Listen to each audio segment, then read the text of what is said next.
All right, hello and welcome. Today, we're going to dive into 25 really powerful vocabulary words. These are going to help you big time on your standardized tests. So let's just jump right in. You know, learning a bunch of new words at once can be tough. So to make it way easier, we've broken them down into 4 simple groups. We've got words about ideas, people, actions, and situations. Here's a quick look at our game plan. Okay, first up, Section 1. This is all about ideas, knowledge, and belief. We're looking at words that have to do with thinking, guessing, and how we agree on things.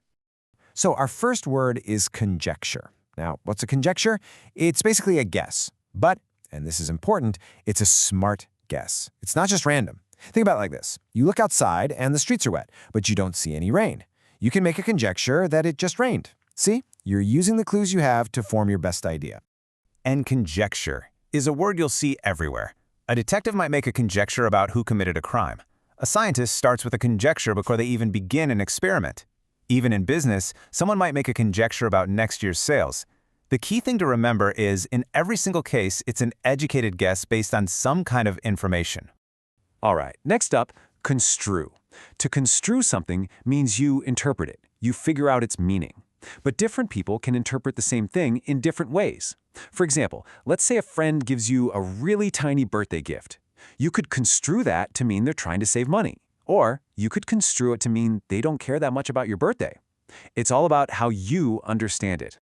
Okay, so see how these words start to connect? First you have a conjecture, your smart guess. Then you need to find evidence to corroborate it. To corroborate just means to confirm something, to prove it's true with facts. So if a witness tells the police they saw a red car, the police are going to look for camera footage to corroborate that story. They need proof. Now let's look at 2 words that are all about agreement: consensus and consonant. They sound a little similar, but they're used differently. Consensus is for people. When a whole group of people agree on something, they've reached a consensus. Easy enough, right? But consonant is for ideas or actions. If your actions are consonant with your words, it means they match up. What you do is in harmony with what you say. Okay, before we get to the next word, just a quick question for you. Do you believe everything people tell you? Well, if you're someone who believes things really easily, then you might be described as credulous. Being credulous means you're just a little too ready to believe something is true, even if you have no proof. A simpler word for it is gullible. And, you know, that's not always a great thing because it can make it easier for people to trick you. All right, on to our next section.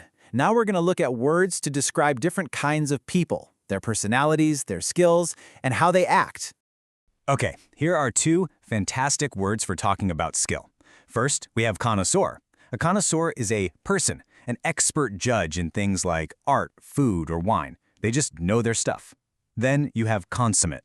This one is an adjective, a describing word. It means something is basically perfect or shows a super high level of skill. So you can be a consummate artist or even a consummate liar. Now for a pair of total opposites. On one hand, you have someone who is contentious. A contentious person, well, they just love to argue. They can turn any little discussion into a big fight. But on the other hand, you have a convivial person. They are the life of the party. They're friendly, they're festive, they love being around people and having a good time. Have you ever met someone who just seems at home anywhere in the world? That person is cosmopolitan. A cosmopolitan person is really comfortable and experienced with lots of different countries and cultures. They're like a citizen of the world, open to new ideas and not stuck in just one way of thinking. Okay, the word contrite. This isn't just saying, "I'm sorry." To be contrite means you feel a really deep, genuine regret for something you did wrong. It's a powerful feeling of guilt. When someone is truly contrite, you don't just hear it in their words, you can see it on their face and in how they act. All right, let's move on to our 3rd section, actions and their results. Here, we're looking at words for making things happen and what comes after. Okay, this next word, coup, is a tricky one, so listen closely. It has 2 very different meanings. First, it can mean a brilliant, successful move, like getting the best concert tickets could be a real coup. But it can also mean a violent takeover of a government by a small group. So, as you can imagine, with this word, the context, the situation is absolutely everything. Let's run through these 4 powerful words. First, conjure. Think magic. To conjure something is to make it appear out of nowhere. Next, consecrate. This is a serious one. It means to officially make something holy or sacred, like a bishop consecrating a new church. Then there's covet. To covet something means you really, really want something that belongs to somebody else. And finally, we have corollary. Now, a corollary isn't an action itself, but a direct result of an action. So job losses are often a corollary of an economic crisis. One thing naturally follows the other. And here we are, our final section. Now we're going to get into some great words for describing things and situations. Let's compare these two, conventional versus contrived. Think of it as real versus fake. Something conventional is normal. It's what's usually done. A conventional wedding follows all the traditions. But something contrived feels totally fake and artificial. It's deliberately created and doesn't feel natural at all, like a really forced, insincere smile. Next up, covert. This one's pretty straightforward. Covert just means secret or hidden. You hear it a lot with things like covert operations for spies. And here's a super easy way to remember it. Something that is covert is covered up. Simple as that. Okay, now these next two can be confusing because they sound alike, so let's be really clear. First, contiguous. This is all about geography, about things touching.